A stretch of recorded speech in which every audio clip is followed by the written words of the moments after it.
In this tutorial, we're going to look at making some laser cut lettering, which will then allow you to glue that lettering down onto a piece of colored background and make a nice name plaque that you can see on the screen right now. So these are individual letters which have been designed on computer-aided design software, CAD software.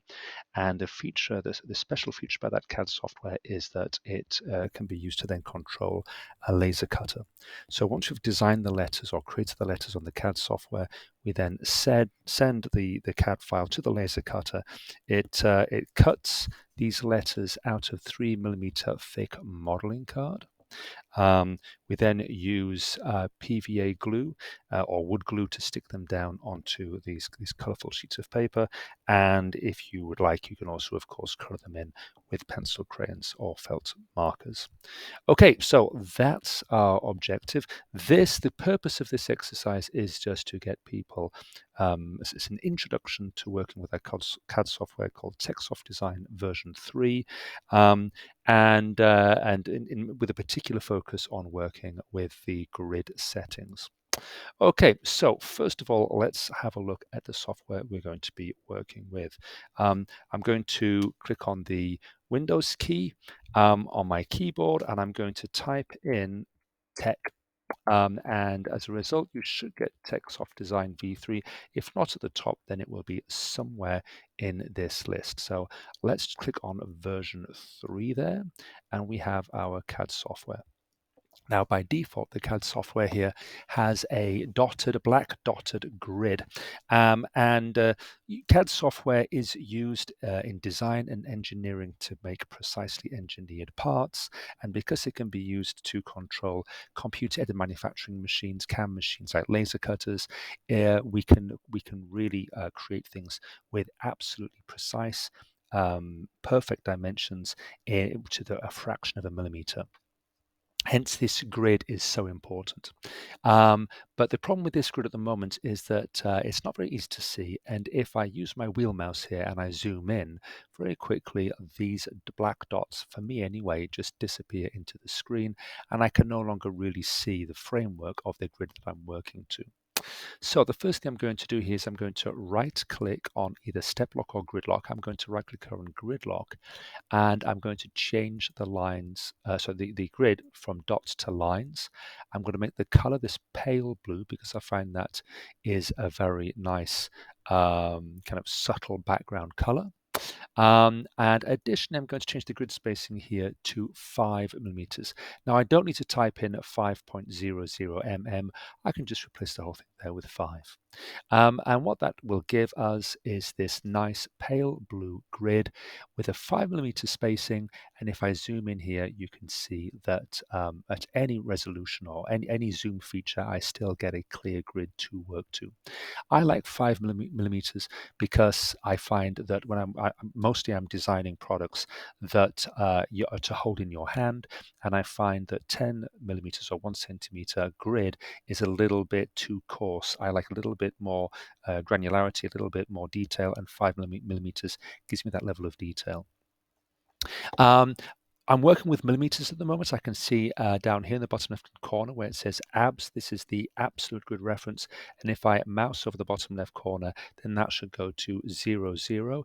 Now notice at the moment that it's not. That's because I've not got a drawing tool. So let's come up to a basic line tool here. I've got grid on and grid lock turned on, and if I move my mouse down here all the way to the bottom corner, I can see for the absolute grid reference when my mouse is in the bottom left hand corner, the crosshair is there, this is 00, and as I move to the right I can see that it increases in increments of 5 in the x-axis back to the origin. And if I now move up from the origin, I can see that the y value also increases there in steps of 5mm.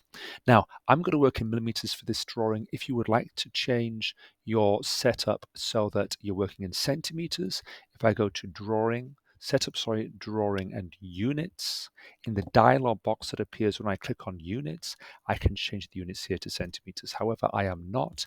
I'm going to keep mine in millimeters. Okay, now then, I need to bring in here a graphic to work with. So We're going to be working with a graphic that looks like this. This is going to be the graphic that's going to give me this lettering. Now, what I could do here is I could just use the text tool that's built into Techsoft Design. I could click on here, turn on caps lock on my keyboard. I could type in David, which is my name here. I could go to settings. I could choose some appropriate kind of, pixelated Minecraft style font, which is not any of those.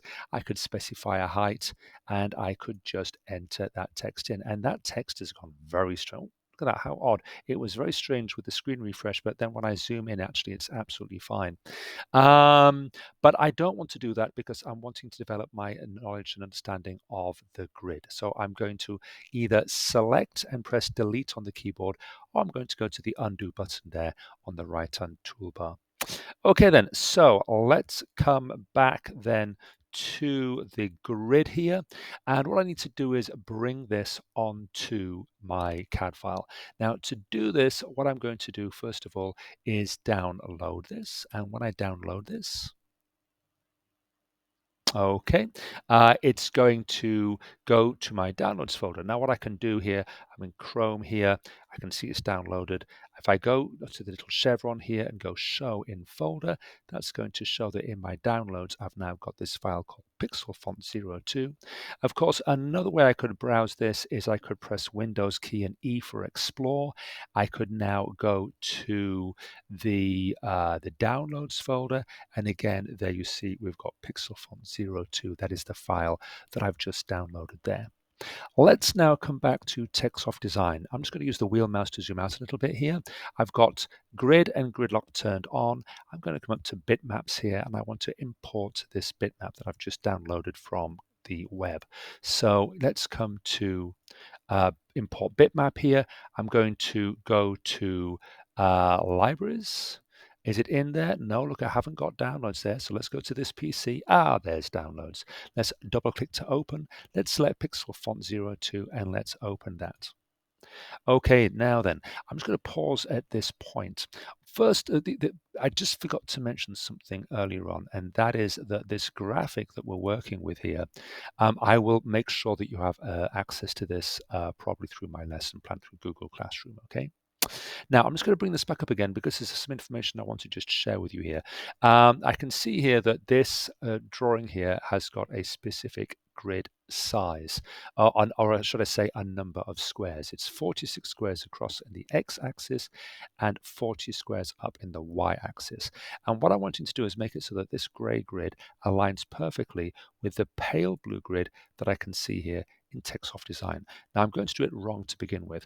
I'm going to leave this as the default settings, click on OK, and let's just have a look at what's happened here. I'm going to click off the graphic, and if I zoom in with the wheel mouse in the bottom left corner of the graphic, I can see that that is on the grid.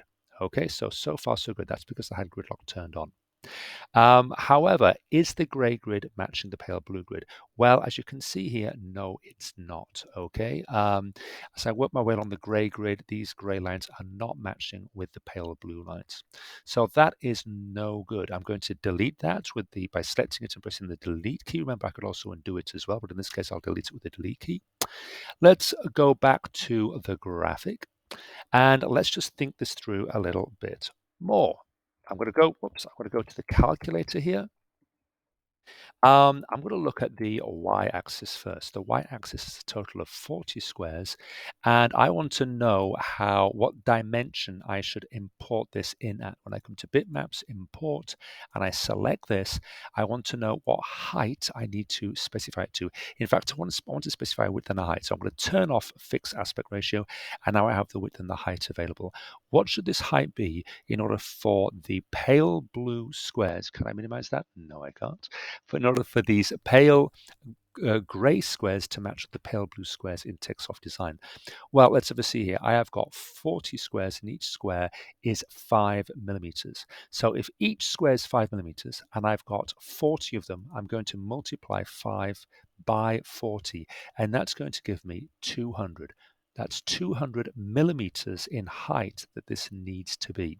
So back to Techsoft Design here, and I want to put the height here to 200 millimeters. Again, I don't need to put the millimeters, I can just put 200. Let's now just come back to our graphic with the calculator. I can see here that the x-axis is 46 squares and each square is 5 millimeters. So how long should that be? Okay, well, hopefully you've now worked out that if I take 5 millimeters and multiply that by 46, so 5 multiplied by 46, that will give me the total distance that this graphic needs to be for the pale blue grid to match the pale blue grid in Techsoft. Let's see what 5 times 46 gives us. 230. So let's come back to Techsoft. Let's put in the y-axis here, the width, 230. And remember, I've got a gridlock turned on here, and I'm going to click on OK. Now let's just see what happens here. First of all, the bottom left corner is snapping precisely onto the grid. And if I have a look in the top right, that is also now snapping precisely onto the grid. I'm going to get some dimension lines now, which is this tool here. It's tool B5. I'm going to, with the gridlock turned on, I'm going to click in that bottom left corner, click in that bottom right corner, and I'm going to click a third time with my mouse in the middle, about 4 squares or 20 millimeters down.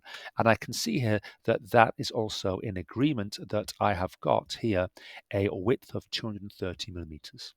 Let's now click on that origin of the graphic again. Let's go to the top left edge of the graphic and now click a third time, again, 4 squares or 20 millimeters setback, and that gives me a dimension line there of 200 millimeters, which again was the 40 squares times 5 millimeters each. Okay, which is 200 millimeters. That was the height of the graphic. So we can see that everything that I'm trying to do here mathematically to align this to the grid is actually happening. And I can see that these dimension lines here, the dimension lines, because they are arrow-headed lines indicating the length of this edge, and I've got these boundary lines here defining exactly which distance I'm applying, or I'm actually showing, which is the height and the width of this graphic. Okay, 2 more things to show you here. The next thing is I'm going to right click on the grid lock settings and I'm going to go to grid in foreground. Now I'm just going to do this temporarily. Let's click on OK there. And if I zoom in here, I now should be able to see that the grid is in front of the graphic. And I should also see that my pale blue grid and my pale gray grid do exactly line up. Now, they don't absolutely perfectly because there's a few little errors in the graphic. Some of the lines here were not quite correct. But you can see that overall, it comes back into alignment towards the end here. And for our purposes here, this is absolutely fine. Technically, the graphic should be absolutely spot on. Clearly, it's probably been, duplicated and resized a few times, and that's just affected some of the details of this. But otherwise, it's certainly there in terms of the y-axis grid lines. That looks absolutely perfect. Okay, so let's just go back to gridlock. Let's lose that grid in foreground because otherwise that's going to cause me a problem. And the last thing I'm going to do here is I'm going to draw my letters. Now I could draw the letters here using the line tool, but the problem here is that each line is a separate line. And I've got to draw each line separately. Oops, I made a mistake there. And then when I come to move these around, they're all separate lines. Okay, which obviously is not great. So I'm going to put a bounding box around those, press the delete key again. What I want to do instead is have a continuous polyline. So I'm going to come to tool B3, which is the path tool, and I'm going to go hold the mouse button down here, the left mouse button, come along to the 4th tool, which is the draw and open polyline. And then what I can do is click, click, click, click, click. I can zoom in here with a wheel mouse if I want to make my life easier. There we go. Work my way around. Every time I'm clicking, click, click, click, and then now I am right clicking to finish. Of course, I also need to put in here my counter in the middle there to make the A complete. Okay then, so that is my letter A done. And what I'm going to do is I'm going to leave that there. I'm going to do Control C and Control V. Remember, I've got a gridlock turned on here, and I can now move that to the side. Now, of course, for David, I want to have a D in there as well. So I've got to make sure I've got to have the D and the V and the I and then a D at the end. I can just do that once. I need to have space over here to put my lettering together. So I think I'm going to take all of this, gridlock's turned on. Let's bring it up to the top right there, so I've got space to have my name, or put my name down here at the bottom. And one final thing I'm going to do here, for the laser cutter to actually cut the lettering out here. Oh, my cable's got in the way there. Oops, a daisy. I need to tell the laser cutter to cut the lines. And in Techsoft Design, we have black just for constructing your drawing, and we need to change the color of the lines for it to laser cut. So what I'm going to do is click over the A here, because I want this to be laser cut, and I'm going to go to line cull, which is here, the cull tool, and I'm going to change that to the blue on the bottom bar here, these custom colors. It's that blue, not the other blues, it's this blue down here. And hopefully you can see in the video here that is now blue and this is black. So blue will cut, black will do nothing. So I still have my other 4 letters to add to my name here. But once I've got that in place, I can then, oh, actually, I will just do one more letter here, because actually there is something else I need to show you. It's going to be super fast, of course, because I've got grid lock turned on here, and I'm working with the polyline tool. Right click there to finish that line, and right click there to finish that line. Let's select this with the bounding box. I'm going to copy, I'm going to paste. I'm going to bring this over here, and let's just move this in a little bit here. Let's make sure that my D here is blue. And the last thing to say is that when I'm putting my lettering together, can you make sure, please, that you just have a 5mm gap between them? Don't have wider gaps, please, because then when we come to laser cut it, we have wasted material. Could you make sure that you put these like so? I could even have them touching, couldn't I? But then we're going to double cut where there's 2 blue lines here, one blue line for the D, one for the A. And that can kind of overburn the material. So actually, in this case, we're going to have it 5mm apart. But if you were really clever, you would bring them to touch, and then you would delete one of the lines so you didn't get a double cut. But anyway, for this exercise, we can just have them 5mm apart, and all lined up nice and neatly. They should all be the same size, of course, because all the letters are the same size on this graphic. There you go.